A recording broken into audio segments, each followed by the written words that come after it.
वंदे मातरम साथियों, सभी को नमन है, अभिनंदन है।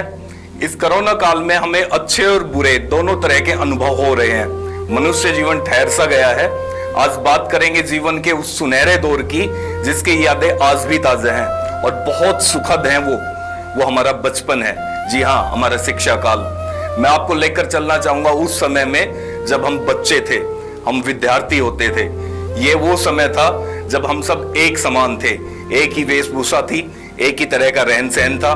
न कोई गरीब था और ना ही कोई अमीर था, ना कोई कामयाब था और ना ही कोई असफल। वो समय ऐसा था जहां हम सब बचपन के साथी होते थे। उसमें कोई भेदभाव नहीं था। चिराग या चित्रहार रोशनाई से सुंदर शब्दों में तख्ती पर लिखने का आनंद आज भी रोमांचित कर देता है। स्लेट की बत्ती को जीभ से चाटकर कैल्शियम की कमी पूरी करना हमारी स्थायी आदत थी, लेकिन इसमें पाप बोध भी था कि कहीं विद्या माता नाराज ना हो जाएं। हमने कभी भी पढ़ाई का ज्यादा तनाव नहीं लिया। तनाव लेते थे, लेकिन तनाव लेने के लिए मास्टर जी का डंडा ही काफी था, और मास्टर जी को तगड़ा और मोटा डंडा लेकर देना, इसकी जिम्मेदारी वो भी हमारी ही होती थी। पढ़ाई का तनाव हमने पेंसिल का पिछला हिस्सा चबाकर भी मिटाया है। किताबों के बीच विद्या, पौधे की पत्ती और मोर पंख रखने से हम होशियार हो जाएंगे, ऐसा हमारा दृढ़ विश्वास था। और हमारे साथ पढ़ने वाली सभी लड़कियों की पुस्तक में ये चीजें जरूर होती थी। कपड़े के थैले में किताबों और कॉपियों को पीरियड के हिसाब से जमाने का हमारा अलग ही कौशल था। हर साल जब नई कक्षा के बस्ते बंधते, तब कॉपी किताबों पर जिल चढ़ाना हमारे जीवन का वार्षिक उत्सव होता था। माता पिता को हमारी पढ़ाई की कोई फिक्र नहीं होती थी, न हमारी पढ़ाई उनकी जेब पर बोझ होती थी। सालों साल बीत जाते, पर माता पिता के कदम हमारे स्कूल में कभी नहीं पड़ते थे। मैं अपनी बताऊं तो मेरे पिताश्री एक बार भी मेरे शिक्षा काल में स्कूल में नहीं गए। एक दोस्त को साइकिल के डंडे पर और दूसरे को पीछे कैरियर पर बिठाकर हमने कितने रास्ते नापे हैं, यह अब खूब अच्छे से तो याद नहीं है, लेकिन कुछ धुंधली सी मीठी यादें आज भी बाकी हैं। स्कूल में पिटते हुए और मुर्गा बनते हुए हमारा ईगो हमें कभी परेशान नहीं करता था। दरअसल हम जानते ही नहीं थे कि ईगो होता क्या है। पिटाई हमारे दैनिक जीवन की एक सहज और सामान्य प्रक्रिया होती थी। पिटने वाला और पीटने वाला दोनों खुश थे, और खुद की पिटाई हो जाने के बाद दोस्तों को पिटता हुआ देखकर सारी पीड़ा दूर हो जाती थी। डंडा पड़ते ही जिस रिएक्शन के साथ हम लोग उछलते थे, ओहो गजब, वो तो गजब ही था। भुलाई नहीं भूलता है वो प्यारा सा बचपन। हम अपने माता पिता को कभी नहीं बता पाए कि हम उन्हें कितना प्यार करते हैं, क्योंकि हमें आई लव यू कहना नहीं आता था, और हम आज भी उन्हें आई लव यू नहीं बोल पाएंगे। लेकिन उन्हें जब भी जीवन में हमारी जरूरत होगी, हम उनकी बुढ़ापे की लाठी बनने के लिए सदैव तैयार रहेंगे। हमारे बचपन में हमें सुविधाओं का अभाव जरूर था, लेकिन खुशियों का अभाव नहीं था।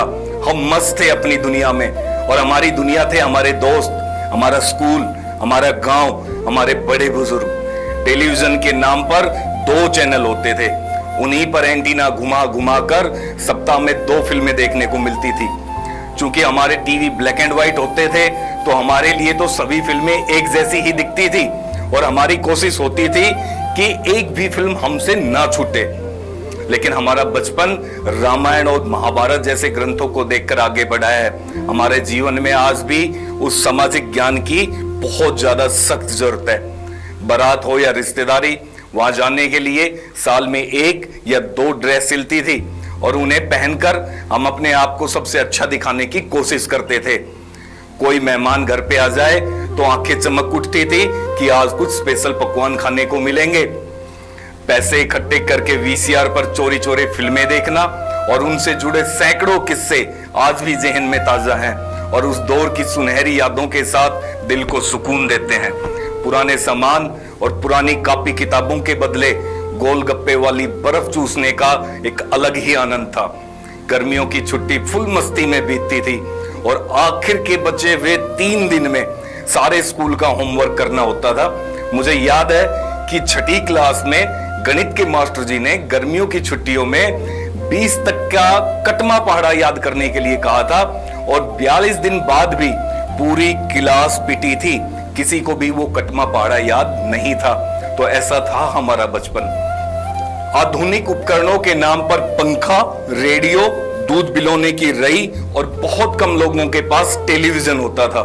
पूरे गांव में एक दो घरों में गाड़ियां और बीएसएनएल का लैंडलाइन टेलीफोन होता था, जिसकी डायलिंग पैड पर छोटा सा ताला लगा होता था। जिन बच्चों का संपर्क शहर से होता था, उनके माध्यम से नागराज, सुपर कमांडो ध्रुव, भोकाल, डोगा, चाचा चौधरी, साबू आदि सुपर हीरो की कॉमिक्स पढ़ने को मिल जाती थी। 10वीं क्लास के बाद कॉमिक्स की जगह नावल ले लेती थी और वेद प्रकाश शर्मा की और दिनेश ठाकुर की हर नावल का बेसब्री से इंतजार रहता था। आज हम गिरते संभलते संघर्ष करते दुनिया का हिस्सा बन चुके हैं। कुछ मंजिल पा गए हैं और कुछ आज भी संघर्ष कर रहे हैं। कुछ ढूंढने से मिल गए हैं और कुछ न जाने कहां खो गए हैं। आज इस कोरोना काल में लॉकडाउन में कैद विश्व भर के लोग अपने जीवन का रिव्यू कर रहे हैं। अपने जीवन के सफर में गुजरे हुए हर अच्छे और बुरे दौर को याद कर रहे हैं। हम दुनिया में कहीं भी हों, लेकिन यह सच है, हमें हकीकतों ने पाला है। हम सच की दुनिया में थे। कपड़ों को सिलवटों से बचाए रखना और रिश्तों को औपचारिकता से बचाए रखना हमें कभी नहीं आया। इस मामले में हम सदा मूर्ख ही रहे हैं। अपना अपना जीवन जीते हुए हम आज भी ख्वाब बुन रहे हैं। शायद ख्वाब बुनना ही हमें जिंदा रखे है, वरना जो जीवन हम जीकर आए हैं उसके सामने यह वर्तमान कुछ भी नहीं है। बचपन में सुविधाओं का अभाव था, खुशियों का नहीं। और आज हमारे वर्तमान जीवन में सुविधाएं तो हमने बहुत जुटा ली, लेकिन खुशियों का अभाव आ गया है। बचपन में मेरे दोस्तों के पास घड़ी नहीं थी, पर समय सबके पास था। आज सबके पास घड़ी है, पर समय किसी के पास नहीं है। बचपन में जहां चाहा वहां हंस लेते थे, जहां चाहते थे वहां रो लेते थे, पर अब मुस्कान को तमीज चाहिए और आंसुओं को तन्हाई। याद है वो बचपन की अमीरी, न जाने अब कहां खो गई। वो दिन ही कुछ और थे, जब बारिश के पानी में हमारे भी जहाज चला करते थे। न कुछ पाने की आशा, न कुछ खोने का डर, बस अकेली ही धुन, बस अपने सपनों का घर। काश मिल जाए फिर मुझे वो बचपन के दिन। बचपन में लगी चोट पर माँ की हल्की हल्की फूंक और कहना कि बस अब ठीक हो जाएगा। वाकई में अब तक कोई मरहम वैसा नहीं बना। अक्सर सोचता हूँ बचपन का वो खुश रखने वाला मैंने खिलौना कहाँ गुम कर दिया। बचपन में चाहे खेलते खेलते थक कर कहीं भी सो जाएं, लेकिन उठते बिस्तर पर ही थे। मेरे रोने का जिसमें किस्सा है, मेरी जिंदगी का वो बेहतरीन हिस्सा है, वो मेरा बचपन है, वो मेरा बचपन है।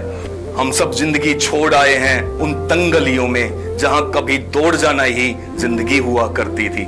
बचपन में उम्मीदों से भरा ये जहां बहुत ही खूबसूरत लगता था। अब आ गए हैं हम समझदारी के जंगल में। कुछ तो मशगूल हो गए हैं पारिवारिक बंधनों में, कुछ के दिलों में दिमाग आ गए हैं। भावनाएं मर चुकी हैं और विकास की दौड़ में हम अपने बचपन को खा गए हैं। अनछुए ख्वाबों को आज अपनी पनाहों में ले ले तू, कहीं उन्हें भी न छू पाए और जिंदगी की शाम ढल जाए। हम अच्छे थे या बुरे थे, पर हम एक साथ थे। काश वो समय अब फिर लौट आए, काश मैं फिर से अपना बचपन जी पाऊं। अगर पूरा वीडियो देखने के बाद आज आपको अपना बचपन याद आ रहा है, तो किसी और को भी याद दिलाइए। वीडियो को शेयर करें और अपने बचपन के अनुभव हमारे साथ कमेंट के माध्यम से लिखकर भेजें। जल्दी मिलते हैं एक और सार्थक एपिसोड के साथ। तब तक इजाजत दीजिए। जय हिंद, जय भारत।